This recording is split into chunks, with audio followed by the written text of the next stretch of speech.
Where are you coming from? Who is the man that dropped you off? Who brought you home?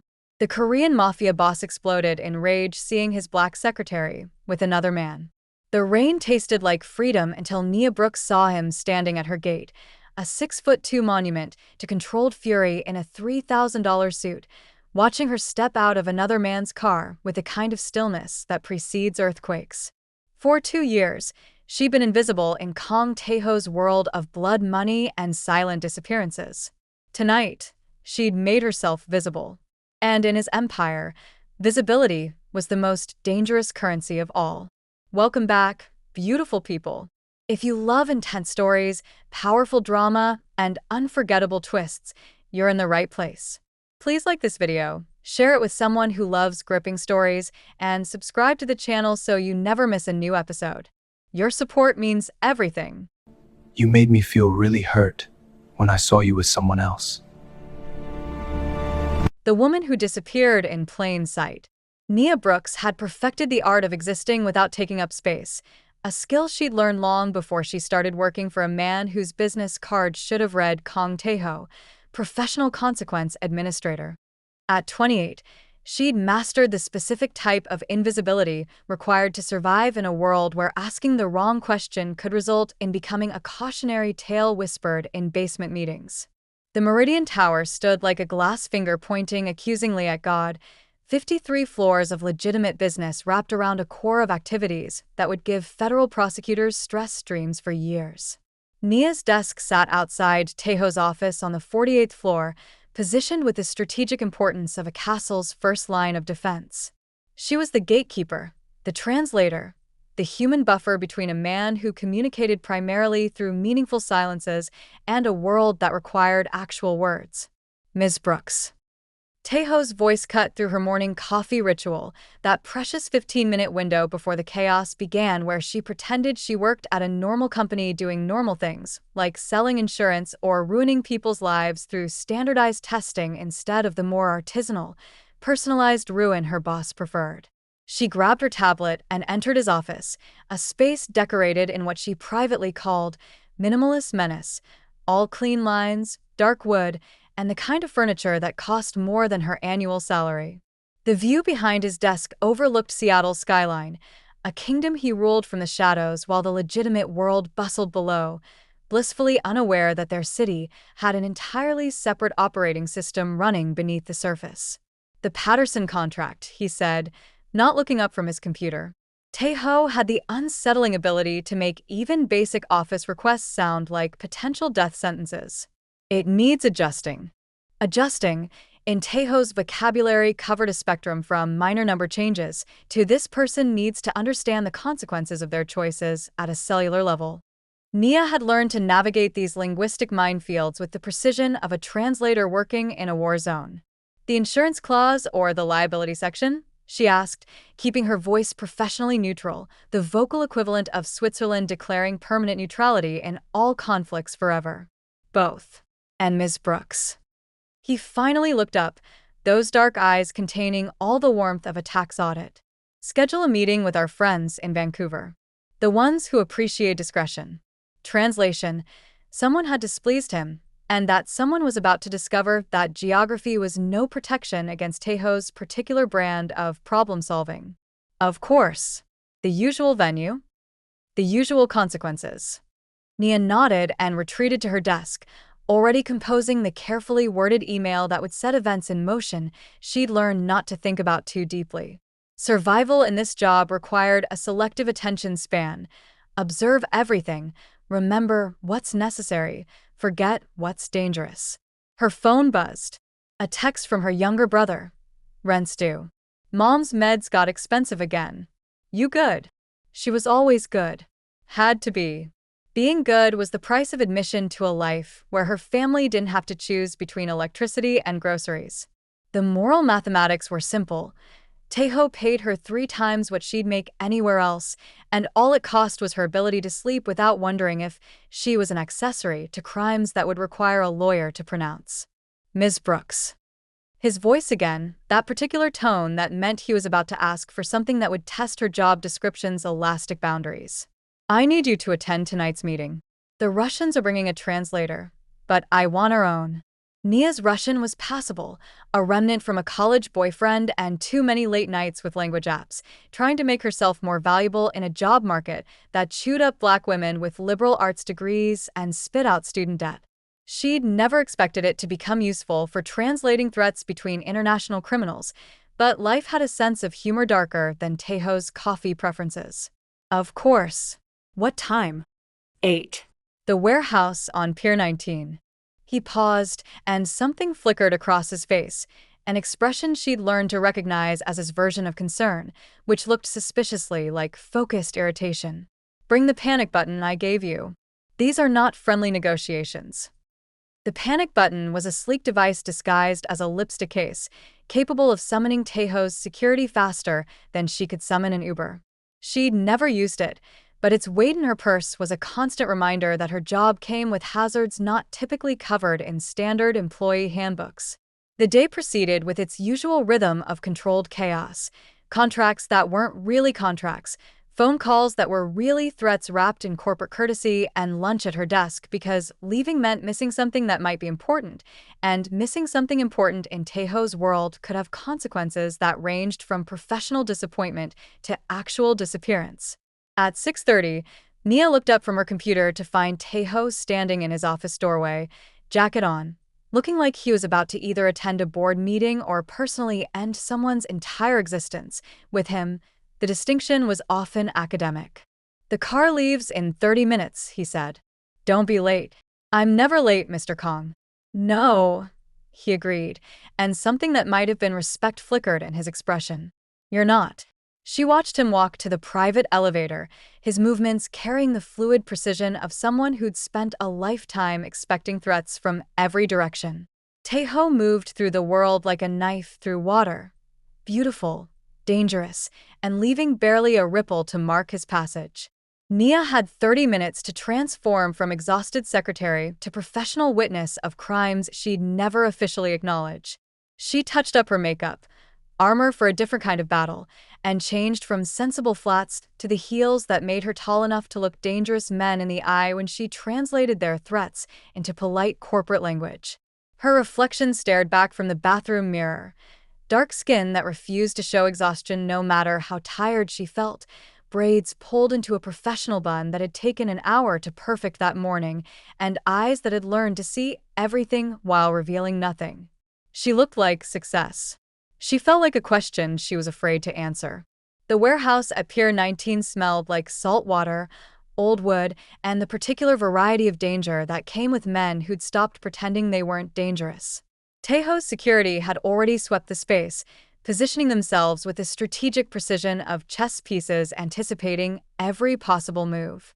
The Russians arrived exactly at 8, because punctuality was the one thing criminals and corporate executives agreed upon, led by a man whose neck was wider than Nia's thigh and whose suit fit him like a reluctant truce between fabric and muscle.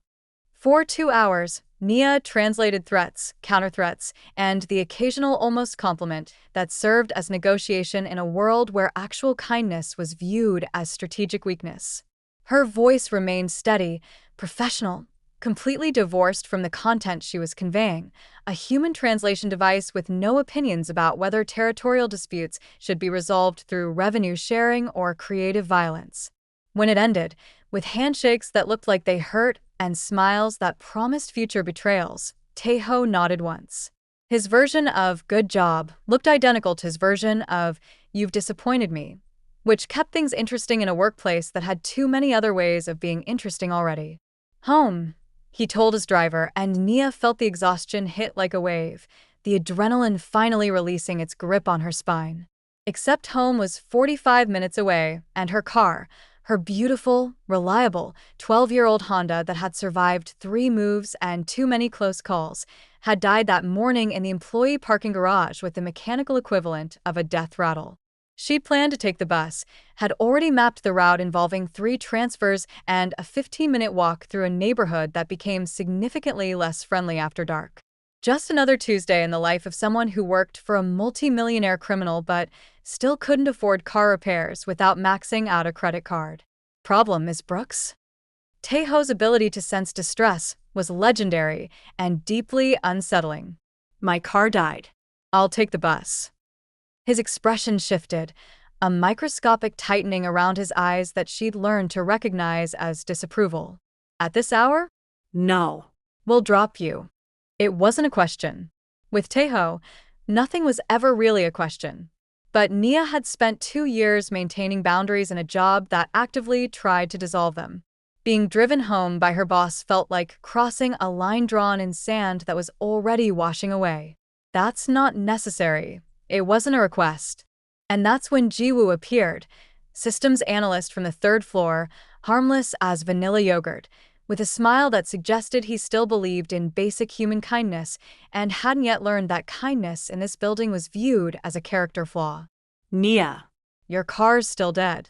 He approached with the casual friendliness of someone who didn't understand that approaching Taeho's secretary while Taeho was present required either tremendous courage or spectacular ignorance. I'm heading to Capitol Hill. Need a ride? The offer hung in the air like a grenade with an uncertain timer. Nia felt Taeho's attention sharpen beside her, a predator recognizing something moving in his territory that hadn't asked permission.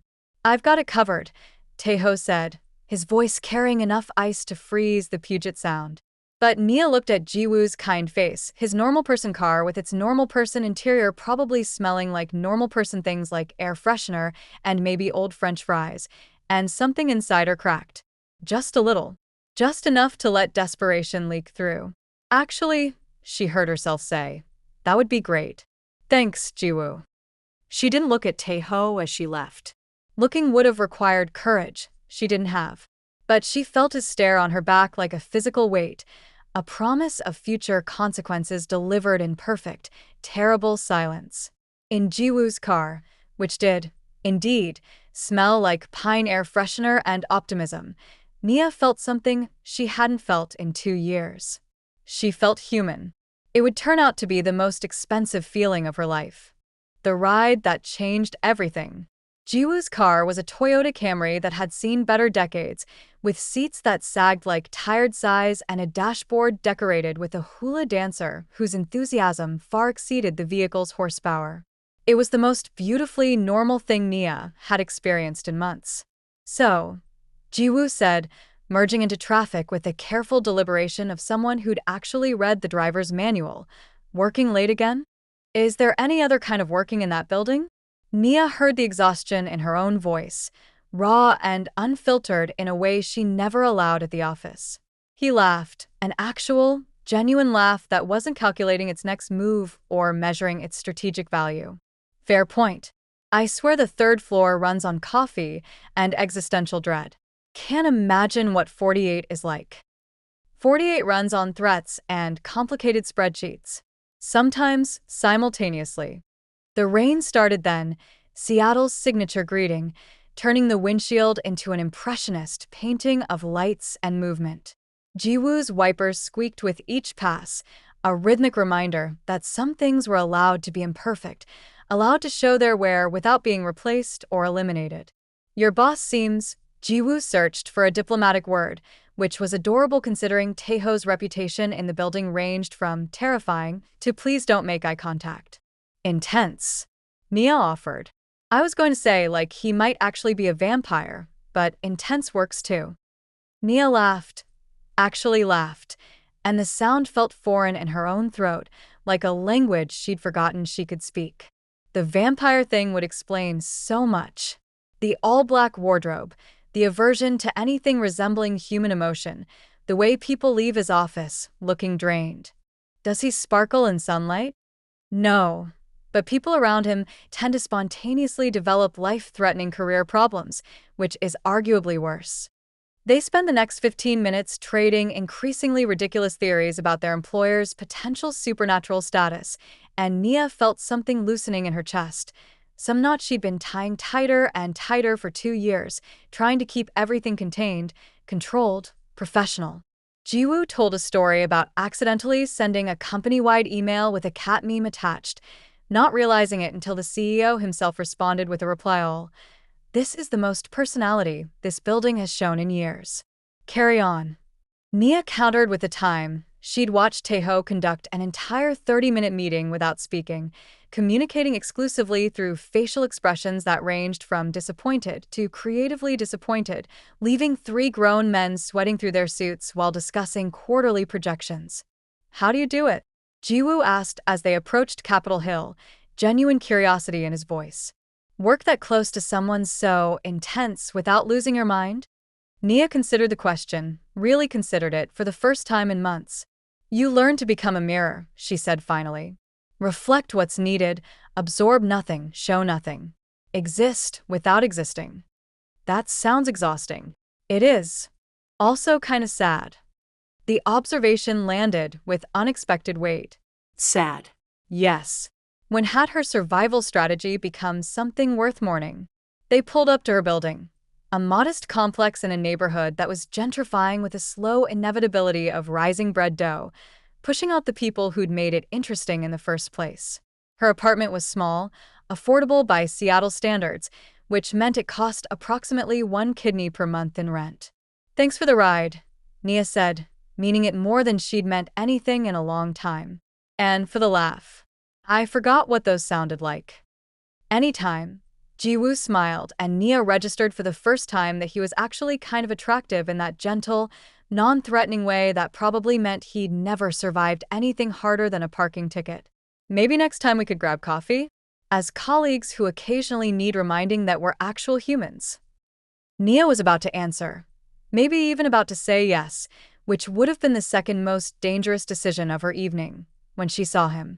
Taeho stood at her gate like a beautifully tailored nightmare, rain sliding off his shoulders, his car idling at the curb with its blackened windows reflecting nothing. His expression was controlled, perfectly neutral, which was somehow worse than anger. Because Taeho's anger was loud, violent, immediately destructive. His silence was the kind that ended careers, relationships, and occasionally actual lives. Jiwoo noticed her freeze. "You okay?" "Yeah," Nia lied, gathering her things with hands that had started trembling. "Thanks again." She stepped into the rain, and Jiwoo drove away, blissfully unaware that he'd just become a name on a list kept by a man who treated lists like death sentences awaiting execution dates. Taeho waited, patient, terrible, perfectly still. And Nia realized with the clarity of someone watching their own execution in slow motion, tonight, everything would change. The only question was how much it would hurt. The question that shattered silence. "Who brought you home?" For words. 21 letters. Delivered in a voice so quiet it could have been mistaken for courtesy, if not for the way Taeho's jaw tightened, the barely perceptible flex of his tattooed wrist beneath his sleeve, that dragon that serpentined up his forearm, a reminder that beautiful things could still devour you whole. Nia stood in the rain, water plastering her blouse to her skin, and felt the temperature drop in a way that had nothing to do with weather patterns. A colleague offered a ride. "My car died." A colleague. Taeho repeated the word like he was tasting poison, testing its potency. "You have colleagues now?" The accusation embedded in the question was clear. In his world, she had a role, not relationships. A function, not friendships. She was an extension of his empire, and extensions didn't develop independent social lives. "I have a job," Nia corrected, her voice steadier than her heartbeat. "Jobs come with other humans. Sometimes those humans offer basic kindness." Something flickered across Taeho's face. Hurt, maybe, though attributing human emotions to him felt like anthropomorphizing a glacier. "Basic kindness in my world gets people killed." "Then maybe your world is the problem." The words escaped before wisdom could stop them, hanging in the rain-thick air between them like a confession at a crime scene. Nia watched Taeho process them, his expression shifting through micro-expressions too fast to catalog. Surprise, anger, something that might have been recognition. "You don't understand what you're saying," he said finally, moving closer with the fluid grace of something predatory. "The risks you're taking." "I understand perfectly." Nia held her ground, even as every survival instinct screamed at her to retreat.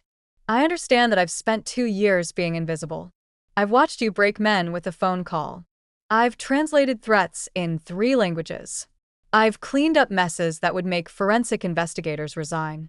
And tonight, I accepted a ride home in the rain from someone who doesn't know that kindness is a liability. He does now. The threat landed with the weight of a signed death warrant. Nia felt ice spread through her veins, replacing the brief warmth Jiwoo's normalcy had sparked. You wouldn't. Wouldn't what? Investigate someone who accessed my secretary without authorization? Someone who now knows where you live, what time you leave work, how vulnerable you are.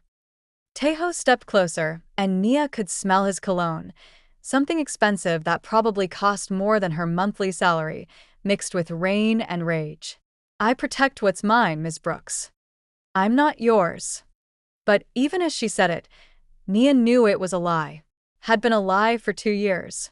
You didn't work that closely with someone like Taeho without becoming entangled in his orbit, without gravity claiming you as permanently as any ownership contract. No. His voice dropped lower, intimate in a way that felt more dangerous than his anger. Then why are you still standing here? Why didn't you quit after the funeral? After the first basement meeting? After you realized exactly what kind of man signs your paychecks? Because her brother needed rent money. Because her mother needed medication. Because student loans didn't care about moral complications. Because somewhere in the past 2 years, she'd stopped being horrified and started being complicit, and complicity was just ownership with better PR. You know why, Nia said quietly. Say it. Because I need the money. Because you pay me to be invisible, and I'm very good at disappearing. You weren't invisible tonight. Taeho's hand moved, not threatening, just reaching, and pulled a soaked braid away from her face with surprising gentleness. You were laughing. In another man's car. Visible. Human. Mine. The possession in that last word should have terrified her. Instead, it ignited something Nia had been suppressing for months. Anger at herself, at him, at the whole sick system that made survival look like surrender. Then fire me, she challenged, tilting her chin up to meet his eyes. If I'm yours, if I've violated some unspoken rule in your empire, then end it. Sign the severance paperwork. Let me go. Taeho's expression shifted into something she'd never seen before, something raw and unguarded that disappeared almost instantly, replaced by his usual controlled menace. No, he said simply. Because if you're not working for me, you're not under my protection. And Ms. Brooks. His thumb traced her jawline with terrifying tenderness. You need my protection, now more than you know. From who? His smile was winter itself. From everyone who saw you leave with him tonight. The cost of visibility. Nia's apartment felt different that night. Smaller somehow, like Taeho's presence at her gate had contaminated the space even from outside, seeping through walls and windows like radiation from a disaster she couldn't see, but could definitely feel poisoning everything. She stood in her shower until the water ran cold, trying to wash away the feeling of his thumb against her jawline, the possession in his voice when he'd said mine, the terrible clarity that she'd crossed some invisible boundary and there was no crossing back. Her phone buzzed. A text from an unknown number. Your colleague Jiwoo has been reassigned to our Vancouver office. Effective immediately. Transportation and housing provided. He'll be very comfortable there. Very supervised. Nia's hands shook as she read it again, decoding the subtext with a fluency she developed over 2 years. Vancouver meant isolation. Supervised meant watched. Comfortable meant alive, for now, pending good behavior and absolute silence about whatever he'd witnessed tonight. She typed and deleted 5 different responses before settling on the only one that mattered. He didn't do anything wrong. The reply came instantly. He made you visible. In my world, that's everything wrong. Sleep well, Ms. Brooks. Tomorrow we discuss boundaries. Sleep came in fragments, interrupted by dreams where she was translating conversations she couldn't hear, where Taeho's tattoo came alive and wrapped around her throat, where Jiwoo's kind smile dissolved into accusations she couldn't answer. Morning arrived with the brutality of an alarm clock and the specific dread that came with knowing you'd angered a man who considered consequences an art form. The Meridian Tower looked the same, Glass and steel and legitimate business stretched over a skeleton of crimes, but Nia felt different walking through its lobby. Exposed. Like everyone could see the invisible mark Taeho had branded on her last night, claiming territory he'd always owned but had finally bothered to acknowledge. Her desk waited, coffee already brewing. Taeho's assistant had a system, which was code for security had already swept her workspace for threats and probably bugs she'd never find. The routine should have been comforting. Instead, it felt like a trap. Ms. Brooks. My office. She'd barely set down her bag. Taeho didn't believe in easing into confrontations. He approached them like a surgeon approaching an operation, with tools already sterilized and a complete disregard for the patient's comfort.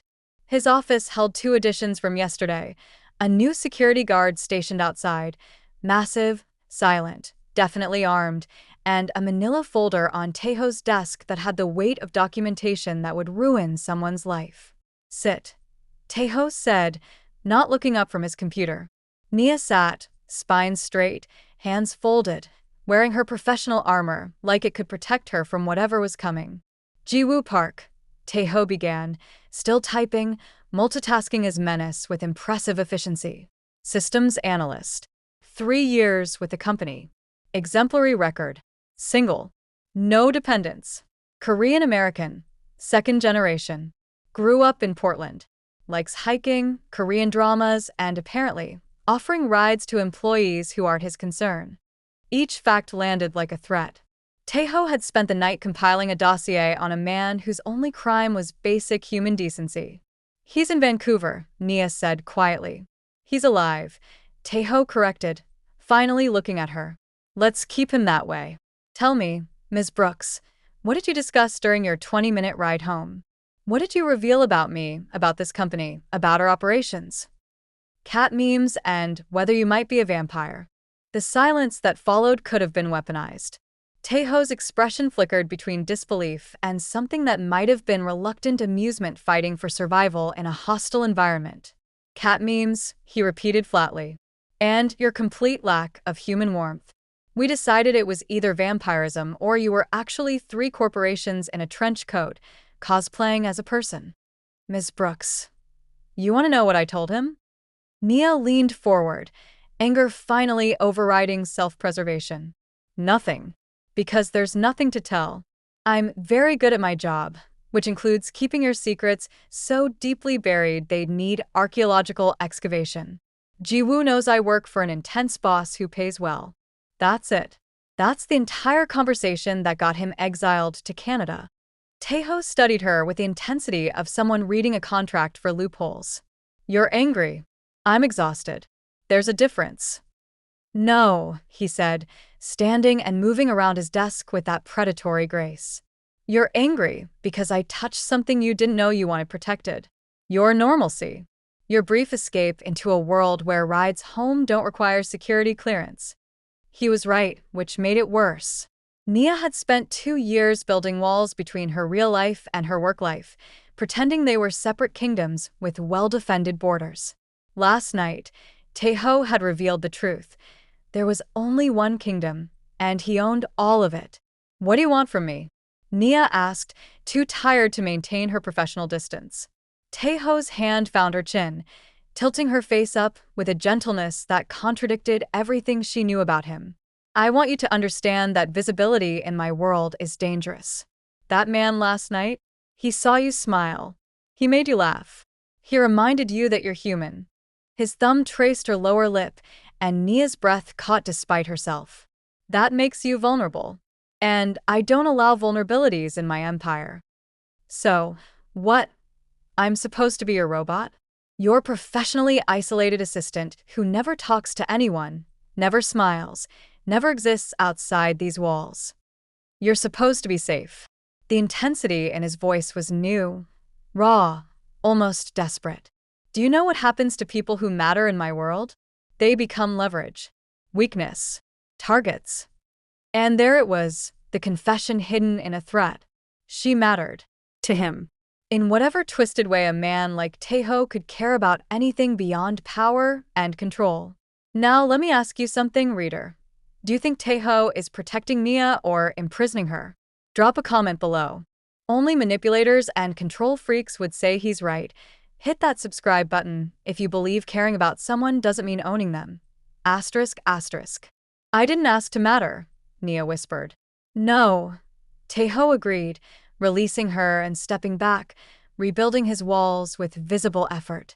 But you laughed at a funeral, and I forgot how to be just your boss. The Empire's cracks. The following week passed in a tension so thick Nia could have packaged and sold it as a weapon. Taeho watched her with the intensity of a scientist observing a volatile chemical reaction, waiting to see if she'd explode, evaporate, or somehow achieve stability under impossible pressure. She chose option 4, rebellion through radical professionalism. If he wanted a robot, she'd give him the most efficient, emotionless, perfectly calibrated robot his money could buy.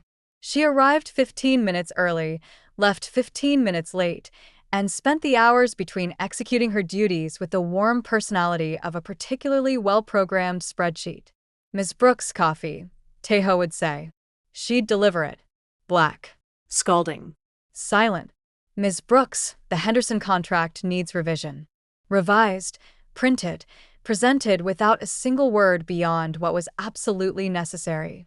By Thursday, Taeho looked like a man experiencing the corporate equivalent of psychological warfare, which was exactly what Nia intended. If he wanted to control her social life, fine. But he couldn't control the quality of her silence, and she'd weaponized it with the precision of someone who'd learned strategy from a master. You're angry, he observed during a rare moment when they were alone, his entire security detail mysteriously needing to secure other locations. I'm professional, Nia corrected, not looking up from her tablet. You haven't looked at me in 3 days. I'm looking at you now. She met his eyes with all the warmth of Arctic permafrost. Sir.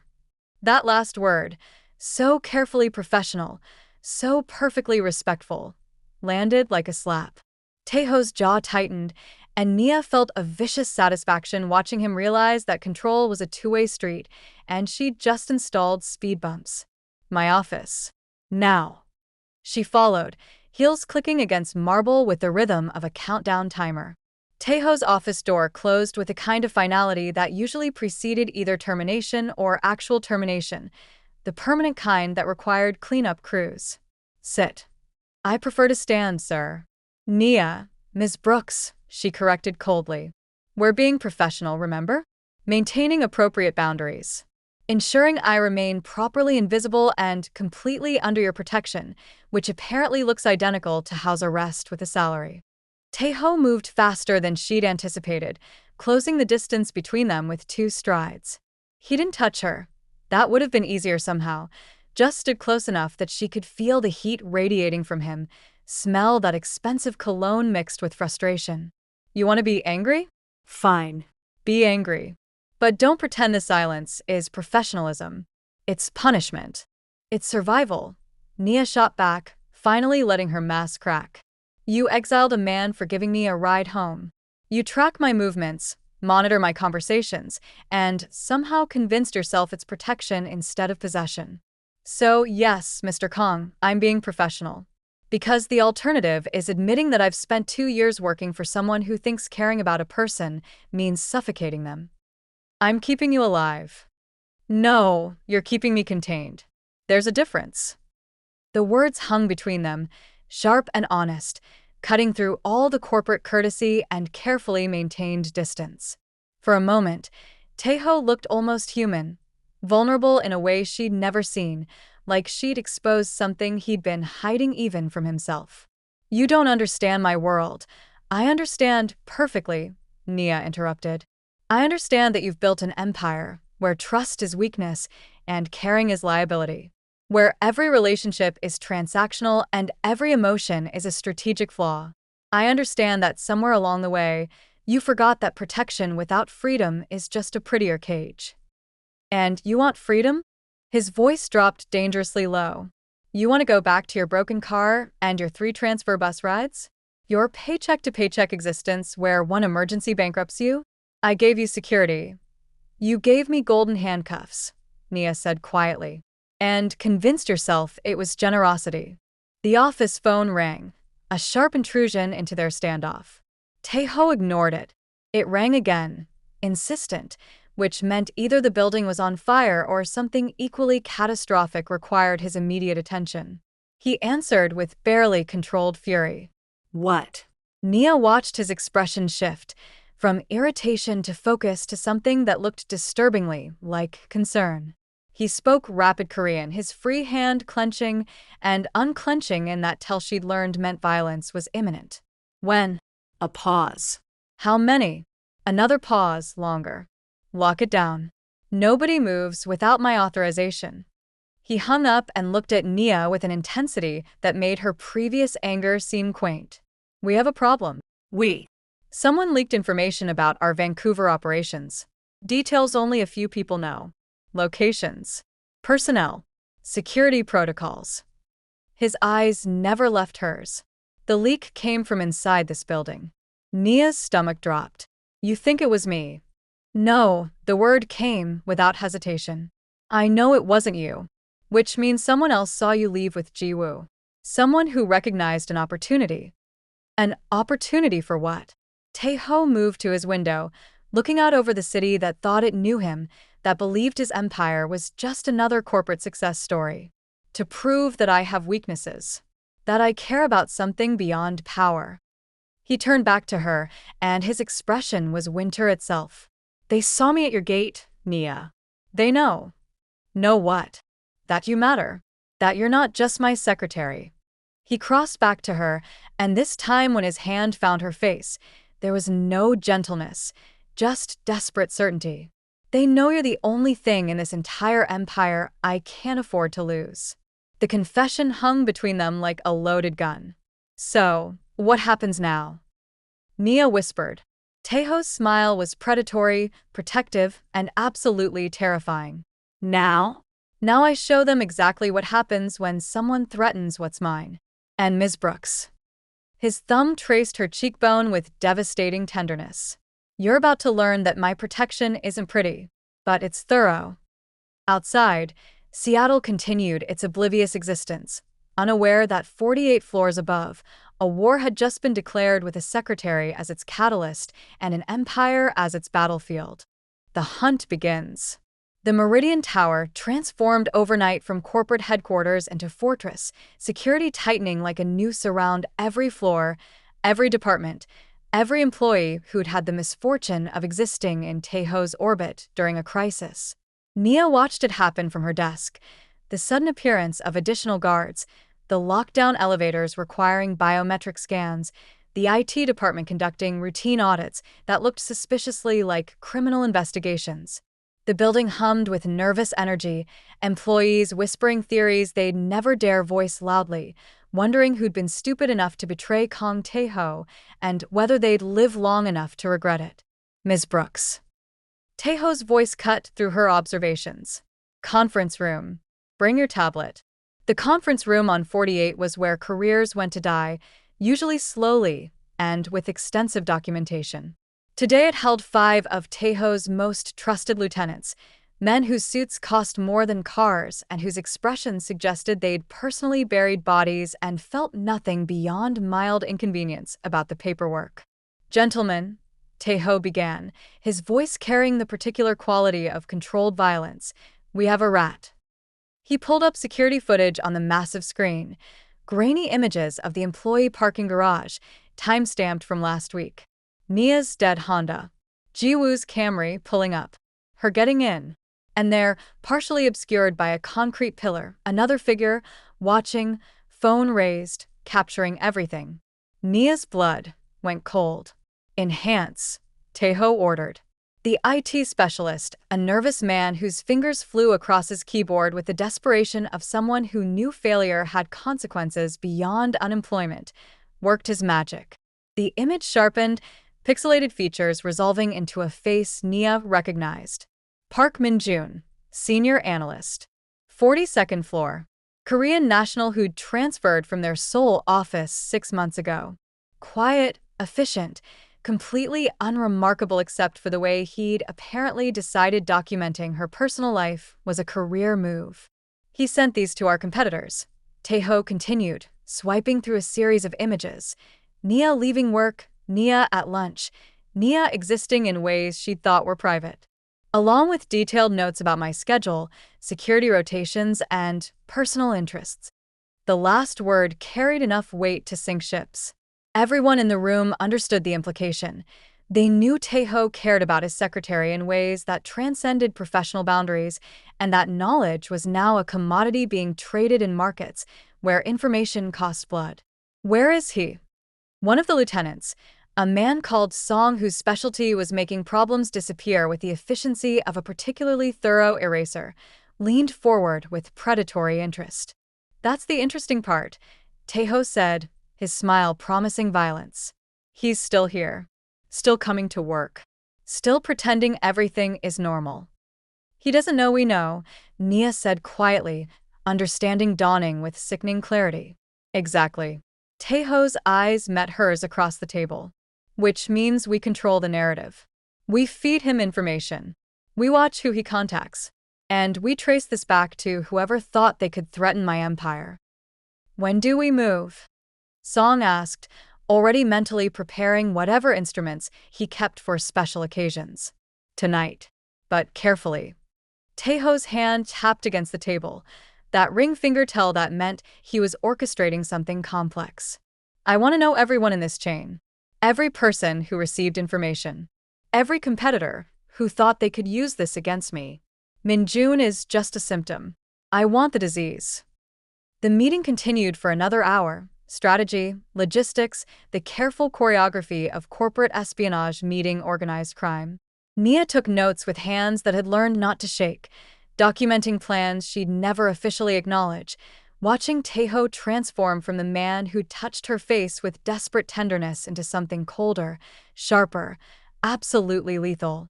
When the lieutenants finally filed out, Nia stood to follow. Stay. She stayed. Taeho waited until the door closed, until they were alone with the security footage still frozen on screen, her image captured in another man's car, smiling, human, visible. This is my fault, he said quietly. How is someone else's betrayal your fault? Because I made you visible. That night at your gate, I didn't hide it. Didn't maintain professional distance. I let everyone see that you mattered, and in this world, that's blood and water.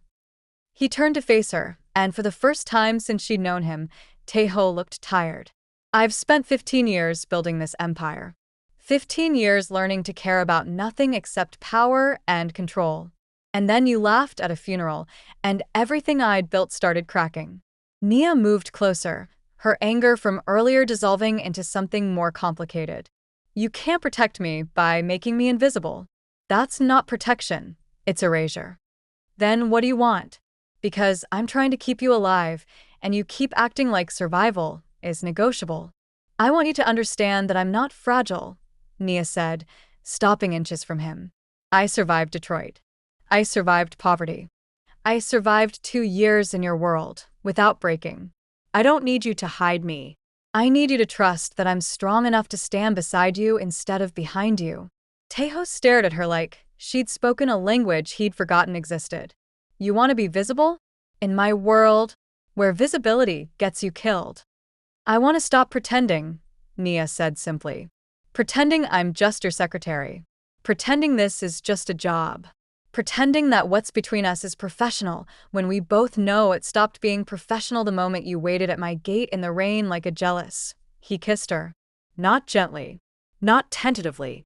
With the desperate certainty of someone who'd been holding back for years and had finally run out of restraint. His hands framed her face, thumbs brushing away tears she hadn't realized were falling, and Nia kissed him back with equal ferocity. 2 years of tension and fear and unspoken want finally finding expression. When they broke apart, both breathing hard, Taeho rested his forehead against hers. If we do this, he said quietly, if we stop pretending, you become a target. Permanently. Everyone who wants to hurt me will come for you first. Then teach me to shoot back, Nia whispered. His laugh was surprised, genuine, devastating. You're insane. I work for you. It's a job requirement. Outside, the sun set over Seattle, painting the sky in shades of warning. Inside, on the 48th floor of the Meridian Tower, a secretary and a crime lord stopped pretending their relationship was anything resembling professional. And somewhere in the building, Park Min-joon continued his shift, completely unaware that he'd already signed his own death warrant. The hunt had begun. The woman who stopped disappearing Park Min-joon's arrest happened at 8:47 p.m. in the Meridian Tower parking garage, the same location where he'd photographed Nia's moment of humanity and mistaken it for leverage. Taeho's security moved with surgical precision, surrounding him before he could reach his car, producing evidence that would have made federal prosecutors weep with joy if federal prosecutors had any jurisdiction over what happened in the shadows. Nia watched from the security office, Taeho beside her, his hand resting possessively on her lower back, a casual intimacy that would have been unthinkable a week ago and was now as natural as breathing. "He's talking," Song reported via encrypted comm, his voice carrying the satisfaction of someone who enjoyed his job perhaps a bit too much. "Names, locations, payment records. Everything." "Good," Taeho said, his thumb tracing circles against Nia's spine. "Send it all to our friends at the prosecutor's office. The legitimate evidence only. Let them handle the legal consequences." Nia turned to look at him, surprised. "You're involving law enforcement? For Min-joon?" Yes. "He's small-time, stupid, and frankly not worth the effort of anything more creative." His expression hardened. "But the people who hired him? The competitors who thought they could use you against me? They get the other kind of justice." The other kind didn't involve courtrooms or Miranda rights, and Nia had learned not to ask for details about operations that happened in spaces between legality and consequence. Over the next 3 days, Taeho's empire struck with the coordinated efficiency of a military operation. Competitors found their shipments delayed, their accounts frozen, their secrets suddenly public knowledge. 2 rival organizations discovered that their leadership had been skimming funds, information conveniently leaked to the exact people who'd care most violently. A third simply dissolved, key players accepting generous retirement packages in countries without extradition treaties. Through it all, Nia stood beside Taeho, not behind him, not invisible, but present in a way that redefined her role entirely.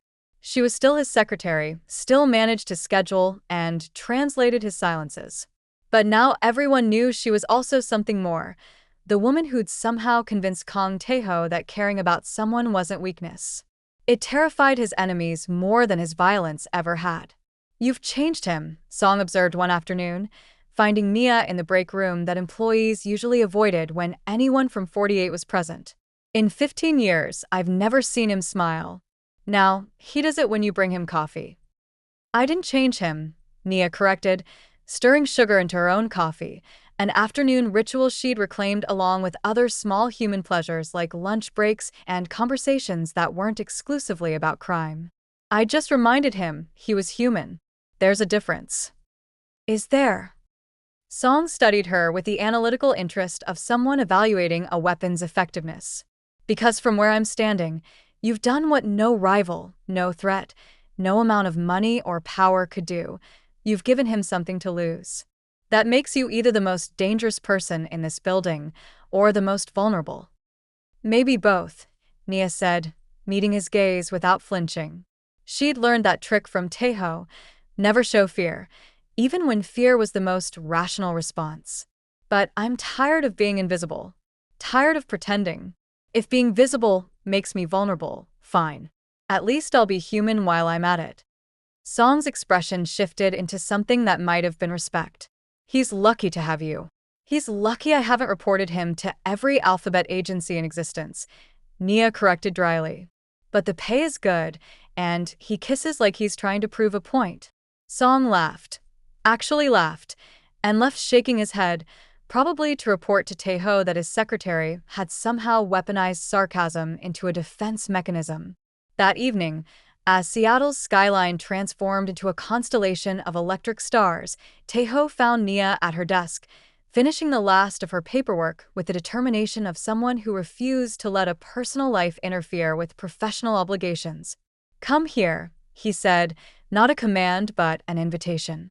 Nia followed him into his office, where the city spread below them like a kingdom, his kingdom, built on foundations of careful violence and strategic cruelty, but a kingdom nonetheless. Jiwoo is coming back from Vancouver, Taeho said, pulling her against him with a casual possessiveness she'd learned to accept as his version of affection. I've decided exile was excessive. Was it the guilt or the fact that I haven't smiled at you in 3 days? The smile, he admitted against her temple. Definitely the smile. Turns out I'm addicted to it, and withdrawal is extremely unpleasant. Nia laughed, that genuine sound that had started everything, and felt Taeho relax against her, tension bleeding from his shoulders like he'd been waiting for permission to be human. You know this doesn't fix everything, she said quietly. You're still a criminal. I'm still complicit. We're still building our relationship on a foundation that would collapse under any real scrutiny. I know. And people will keep trying to use me against you. I know that too. And I'm still going to accept rides from colleagues when my car dies, because I refuse to live in a cage, even a gilded one. Taeho pulled back to look at her, his expression serious. Then I'll buy you a new car. Something reliable. Something that won't strand you in parking garages where people with cameras lurk. That's your solution? Throw money at my independence. No, he said, tucking a braid behind her ear with devastating gentleness. My solution is to trust that you're strong enough to handle the consequences of being visible. To stop trying to protect you by controlling you. To remember that you survived long before you met me, and you'll keep surviving long after. After? If you ever decide this life isn't worth the paycheck or the man who comes with it. Nia studied his face, this beautiful, dangerous man who'd built an empire on fear and somehow learned to feel something beyond power. Ask me to stay. Stay, Taeho said immediately. Not as my secretary, not as my possession, but as the woman who laughed at a funeral and reminded me I was human. Stay and be visible and terrifying and absolutely yourself. Even when that self accepts rides from nice men who don't understand your world? Even then, he said, though his jaw tightened slightly. Though I reserve the right to be irrationally jealous and possibly conduct unnecessary background checks. You're impossible. I'm yours, he corrected. There's a difference. Nia kissed him then, slowly, deliberately, with the certainty of someone who'd made a choice fully aware of its consequences. When she pulled back, she smiled that smile that had started everything. I'm going to need a raise, she said. Granted. And my own security detail. Already arranged. And 1 day off per week where I exist completely outside your empire. No questions asked. Taeho hesitated, his control freak nature warring with his desire to give her what she needed. Finally, Sundays. But you take the panic button. Deal. Below them, Seattle continued its oblivious existence, unaware that 48 floors above, a secretary and a crime lord had negotiated the terms of a relationship that would have made HR professionals resign in protest. Nia Brooks had spent 2 years learning to disappear. It turned out being visible was far more dangerous, infinitely more complicated, and absolutely worth it. Especially when visibility came with a possessive Korean crime lord who kissed like he was trying to prove ownership and paid well enough that she could afford therapy for the moral complications. Some jobs came with dental insurance. Hers came with armed security, death threats, and a boss who'd burn down empires to keep her safe. She'd take it.